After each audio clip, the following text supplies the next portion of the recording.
President Donald Trump cast his Tuesday summit with North Korea's Kim Jong-un as a one-time shot for the autocratic leader to ditch his nuclear weapons and enter the community of nations, saying he would know within moments if Kim is serious about the talks.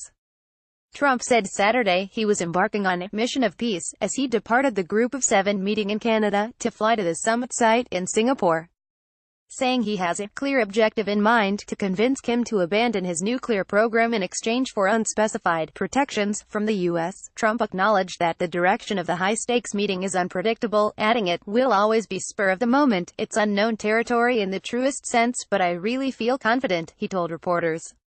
I feel that Kim Jong-un wants to do something great for his people and he has that opportunity and he won't have that opportunity again. It's a one-time shot and I think it's going to work out very well, he said. The Trump-Kim meeting be the first between a sitting U.S. president and a North Korean leader. Unlike traditional summits between heads of state, where most of the work is completed in advance of a photo op, U.S.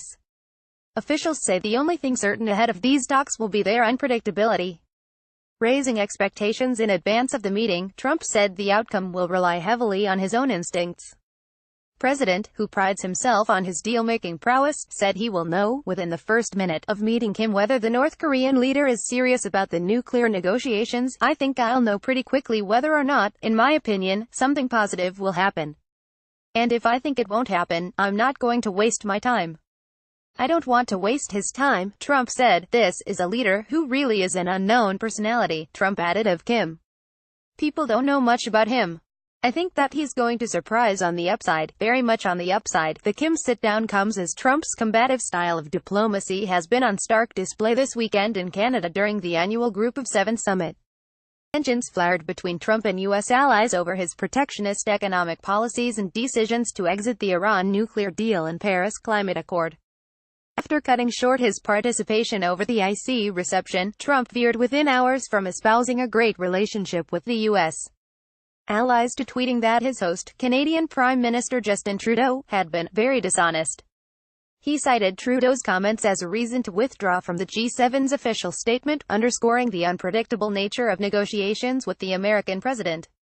As he looks to the Kim meeting, Trump is taking a high-stakes risk in hopes of containing the increasingly challenging national security threats from North Korea's advanced nuclear and ballistic missile programs.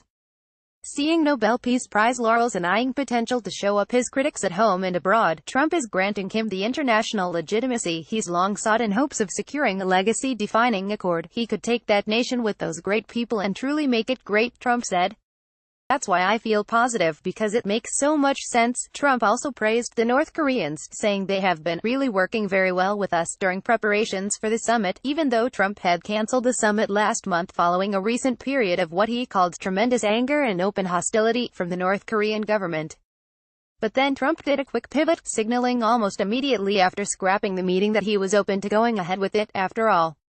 Delegations from both countries then launched into a frenetic period of negotiations that are expected to culminate with Tuesday's meeting. So far, so good. We're going to have to see what happens. I very much look forward to it, Trump said.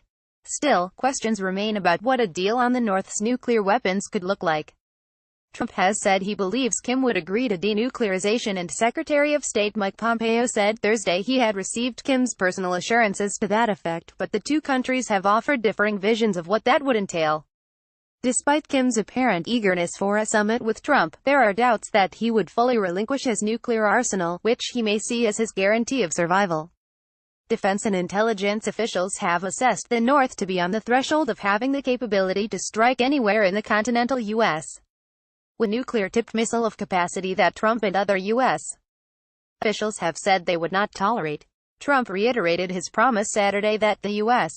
will watch over and we'll protect Kim and his government in return for him giving up the nuclear program. He also indicated that South Korea, China and Japan would be prepared to invest in the North to boost its besieged economy. Also read, Kim Jong-un reaches Singapore for historic meeting with Trump. Also watch, doppelgangers of Kim. Trump make appearance in Singapore.